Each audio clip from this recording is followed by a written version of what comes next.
Halo Demiters, kembali bersama dengan saya Bung Demit di channel Jurnalis Demit. Dan saya ucapkan selamat datang, selamat bergabung bagi kalian yang baru pertama kali berkunjung ke channel ini. Bung Demit mohon dukungannya dengan subscribe, like, komen dan share.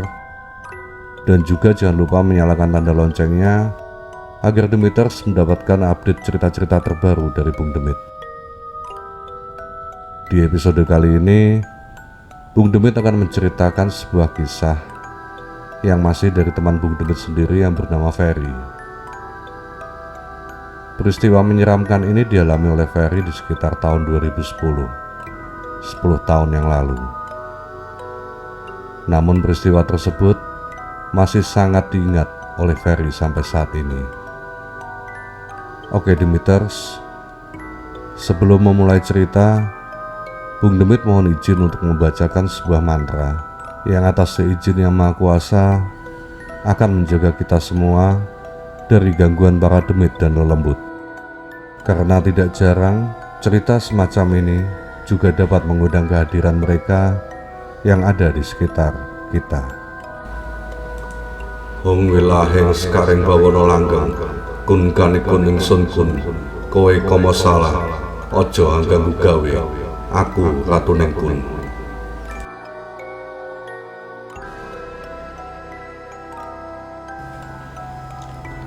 Namaku Ferry.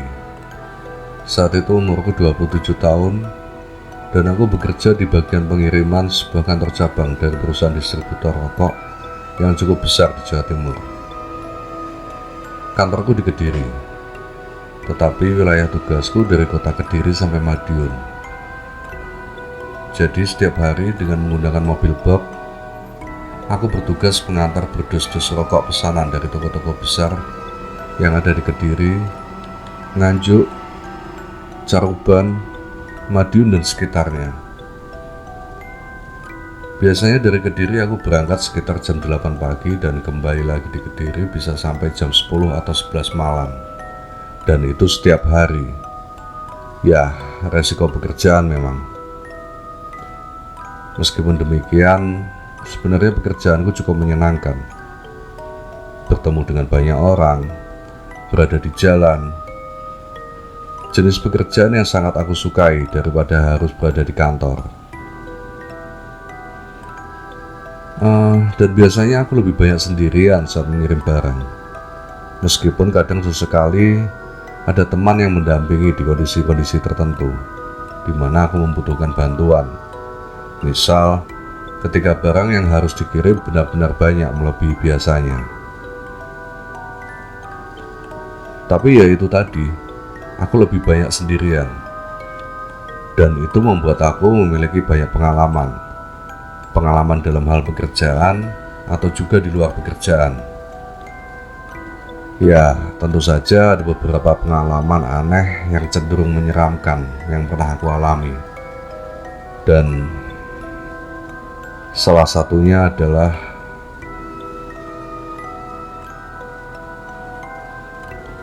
hari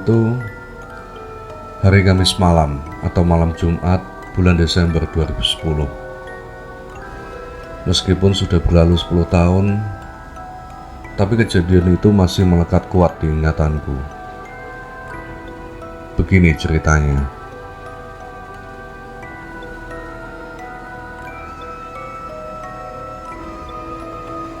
Hari itu, aku ada pengiriman di beberapa tempat di Nganjuk dan Madiun. Sedikit lebih banyak daripada biasanya. Namun karena aku merasa masih bisa mengatasi, aku tetap berangkat sendirian. Seperti biasanya, aku berangkat dari Kediri sekitar jam 8 pagi. Dan sekitar jam 6 sore adalah pengiriman terakhirku di sekitar pasar besar kota Madiun. Hari itu semua bisa berjalan sesuai rencana.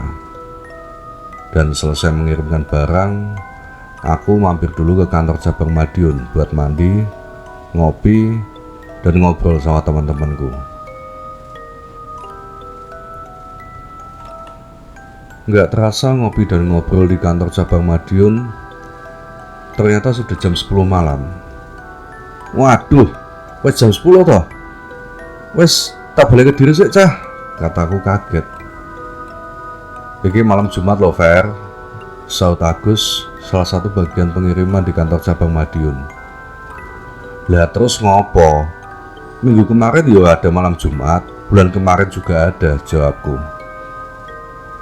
Yo wes, cuma mengingatkan, hati-hati wae, jawab Agus enteng. Oke, wes tak balik sih ya, pamitku. Aku pun bergegas menuju mobil box kesayanganku yang setia menunggu di parkiran dari tadi. Loh, Mas Ferry mau balik ke diri sekarang toh Mas? Tanya Pak Jarwo, penjaga kantor cabang Madiun sambil menghampiri aku. Iya Pak, sudah jam segini ternyata. Keasikan ngobrol sama teman-teman tadi, jawabku sambil menyalakan mesin mobil. Sudah kemalaman loh Mas, apa ndak lebih baik tidur di sini aja? Besok balik ke diri pagi-pagi, saran Pak Jarwo. Dan aku sedikit merasa ada nada kekhawatiran dari kata-katanya saat itu. Aneh. Mboten Pak, besok masih ada pengiriman lagi loh, kata aku. Nggih sampun, hati-hati nggih Mas, pesan Pak Jarwo sesaat sebelum aku memacu pelan mobil boku itu.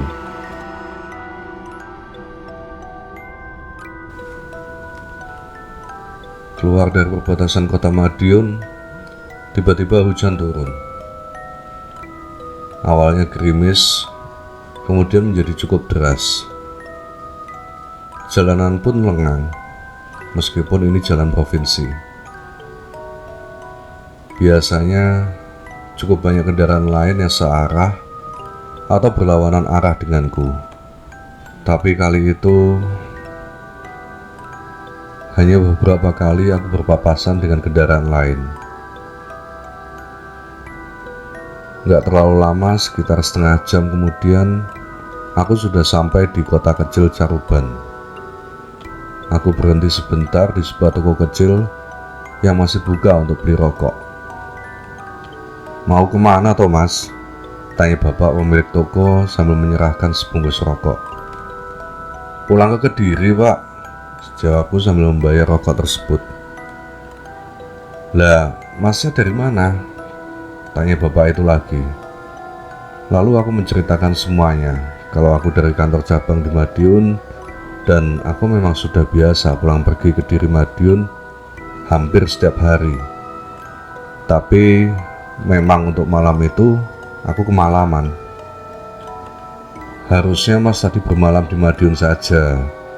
Akhir-akhir ini jalanan daerah Saradan lagi rawan loh Mas, kata bapak tersebut. Iya Pak, tadi teman kantor juga bilang gitu. Tapi ya gimana lagi, besok masih ada pekerjaan, jawabku sembari membuka bungkus rokok.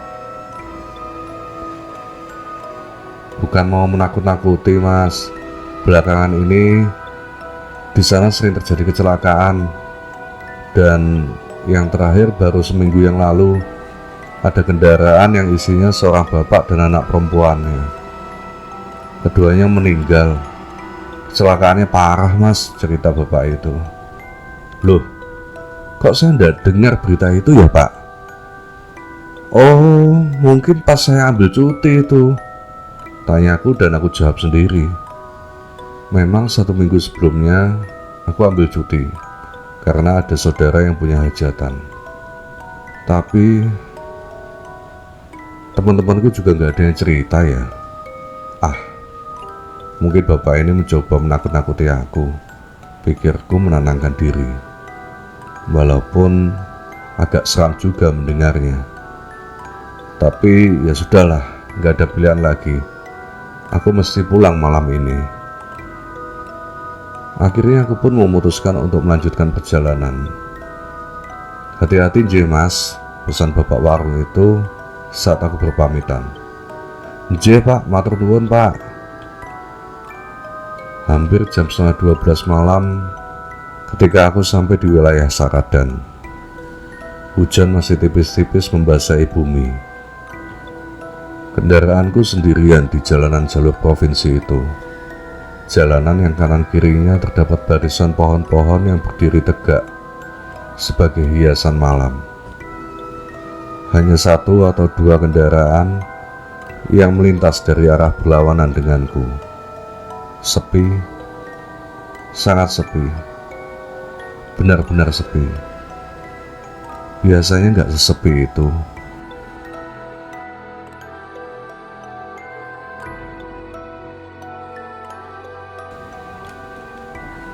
Aku merasa aneh dengan suasana malam itu.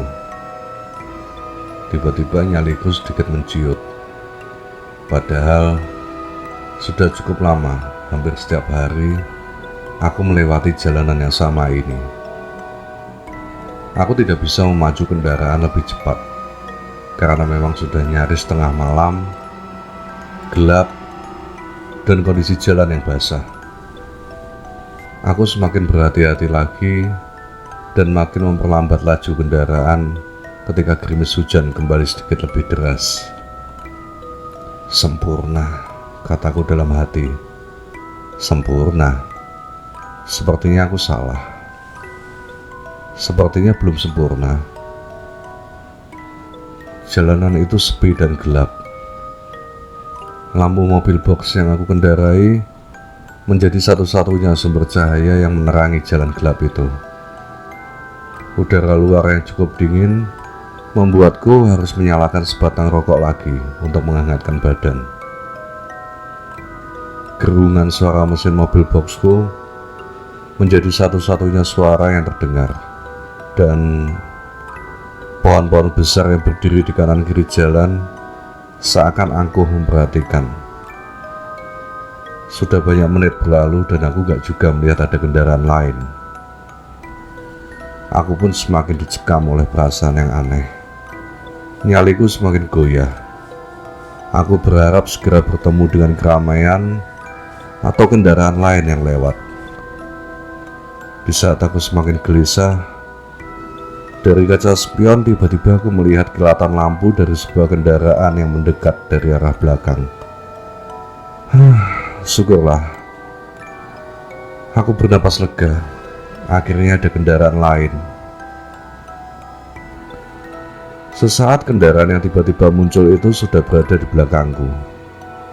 Aku masih belum tahu mobil jenis apa itu, karena kondisi jalanan yang masih gelap, ditambah lampu terang mobil tersebut menghalangi penglihatanku dari kaca spion. Tapi yang pasti, mobil itu seperti terus menjaga jarak di belakang mobil boxku. Mungkin dia juga gak mau jalan sendirian. Mungkin mencari teman, pikirku saat itu. Sekitar 5 menit, mobil tersebut terus mengikuti dari belakang. Sampai akhirnya aku melihat dia menambah kecepatan, seperti hendak mendahului. Aku pun memberikan jalan kepadanya. Dan ketika mobil kami bersebelahan, pada saat itulah baru aku bisa melihat mobil jenis apa itu.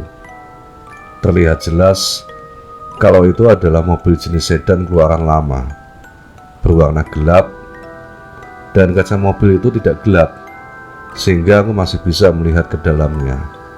Dan aku pun terkesiap, terkejut, takut. Aku melihat tidak ada siapapun di dalam mobil itu. Kosong. Mobil itu berjalan sendiri. Aku bisa melihat cukup jelas karena memang kendaraan kami sempat cukup rapat bersebelahan dengan kecepatan sedang. Pada akhirnya mobil itu berhasil mendahului. Sekarang aku berada persis di belakangnya. Dan dari sorot lampu mobil boxku yang mengarah ke mobil itu, aku masih sangat bisa melihat dengan jelas kalau mobil itu memang benar-benar tidak berpenumpang. Aku merasa lemas ketakutan, tapi aku tetap berusaha menenangkan dan mengendalikan diri. Aku berusaha memperlambat kecepatan mobilku agar menjauh dari mobil itu. Namun, saat mobilku melambat, seolah mobil itu pun ikut melambat. Dan saat aku mencoba menambah kecepatan, Seperti itu juga mobil itu. Akhirnya aku hanya bisa pasrah, dan beberapa menit lamanya mobil boku berjalan beriringan dengan mobil itu. Sampai pada saat ketika tiba-tiba sedan itu menambah kecepatannya dan menjauh dari mobil boku. Aku pun yang sudah sangat tegang dan ketakutan mulai merasa lega dan tenang melihat mobil hantu itu semakin jauh dan hanya menyisakan kelip lampu belakangnya sesaat sebelum benar-benar lenyap dari pandanganku. Kembali aku sendirian dan aku menyalakan sebatang rokok lagi untuk menenangkan diri. Mending sendiri deh daripada ditemenin mobil hantu itu tadi.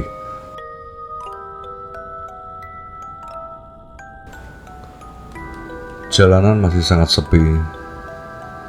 Hujan pun hanya tersisa rintik-rintik tipis. Aku hanya bisa berharap segera melihat ada tanda-tanda kehidupan. Tiba-tiba mesin mobilku mati. Untung dalam keadaan mesin mati aku masih bisa menepikan mobil boku. Lengkap sudah gak pesanku malam itu. Semakin sempurna saja ketika kulihat di layar ponsel tertulis no service alias gak ada sinyal. Akhirnya dengan bantuan cahaya senter, aku berusaha memeriksa mesin mobil. Kelihatannya gak ada yang aneh. Kondisi mesin semuanya baik-baik saja, nggak overheat juga. Tapi ketika aku coba untuk menyalakan lagi, tetap saja nggak bisa. Hingga akhirnya aku nyaris putus asa, sampai aku melihat ada klip-klip lampu hati-hati dari sebuah mobil yang sedang berhenti sekitar 20 meter di depan sana. Kenapa tiba-tiba ada mobil berhenti di situ ya? Apa tadi ada mobil yang lewat tapi aku gak menyadarinya? Halah wes mboh, mungkin aku bisa minta bantuan ke orang-orang di mobil itu. Lalu tanpa ragu, aku bergegas menuju mobil tersebut, berharap mendapat bantuan. Tapi seketika aku berhenti melangkah saat hanya tinggal beberapa meter jarakku dengan mobil sedan itu. Iya, mobil sedan keluaran lama berwarna gelap. Mobil yang sama dengan mobil tanpa penumpang yang tadi. Mobil yang tadi menyalipku tanpa ada yang mengemudikan. Dan tetap gak ada siapapun di situ. Hanya mobil berhenti yang mesinnya hidup dan lampu hati-hatinya yang masih menyala. Aku langsung merinding ketakutan. Mundur perlahan dan cari siapa mas? Tiba-tiba ada suara laki-laki menyapaku dari belakang. Saat aku membalikkan badanku, berdiri di depanku ada seorang laki-laki yang sedang menggandeng anak perempuannya. Dan separuh wajah laki-laki itu hancur sampai terlihat sebagian isi kepalanya dan salah satu matanya melotot keluar seperti akan copot dari wajahnya. Sedangkan si anak perempuan itu wajahnya pucat dengan kulit muka yang terkelupas dan beberapa bagian tubuhnya terluka parah. Aku langsung terkesiap, tercekat ketakutan dengan pemandangan mengerikan yang ada di hadapanku saat itu. Om cari siapa? Cari Ayu ya? Giliran si anak perempuan itu yang bertanya. Disusul suara tawa cekikikan khas anak kecil perempuan. Om mau main sama Ayu. Suara anak perempuan itu terdengar mengerikan di telingaku. Tersadar dengan tawa dan kata-kata anak itu, aku langsung berlari cepat melewati mereka menuju mobil boku dan masuk ke dalam mobil. Laki-laki dan anak perempuan tersebut masih berada di tempatnya, berdiri, tidak bergerak sama sekali, hanya menatap ke arahku. Dalam ketakutan, iseng aku memutar kunci mobil dan alhamdulillah mesin mau menyala dengan sukses. Ini aneh. Kemudian aku langsung tancap gas melaju cepat pulang ke Kediri. kengerian pun berakhir. Saat itu aku sampai di kantor cabang Kediri sekitar jam 1:30 dini hari. Ya, aku memang harus ke kantor dulu untuk mengembalikan mobil box di garasi kantor sebelum pulang ke rumah. Setelah aku memarkirkan mobil box di garasi, Pak Anang penjaga kantor Kediri menghampiri aku. "Kok jam segini baru sampai, Mas?" tanya Pak Anang. "Ceritanya panjang, Pak. Nanti saja saya ceritakan." Aku mengembuskan nafas berat dan aku tidak mau membahas sekarang apa yang baru aku alami tadi. "Wah, kok kayaknya seru iki ceritane," jawab Pak Anang berseloroh. Kemudian pandangannya beralih ke mobil boxku. Aku hanya bisa tersenyum kecut sambil berjalan ke parkiran motor. Dan baru beberapa langkah, "Loh Mas, itu temennya kok gak disuruh turun?" tanya Pak Anang setengah berteriak ke aku. Aku kebingungan dan membalikkan tubuhku ke arah Pak Anang. "Teman siapa, Pak?" tanya aku keheranan. "Lah itu, ada laki-laki sama anak perempuan," telunjuk Pak Anang mengarah ke jendela sebelah kiri mobil boxku.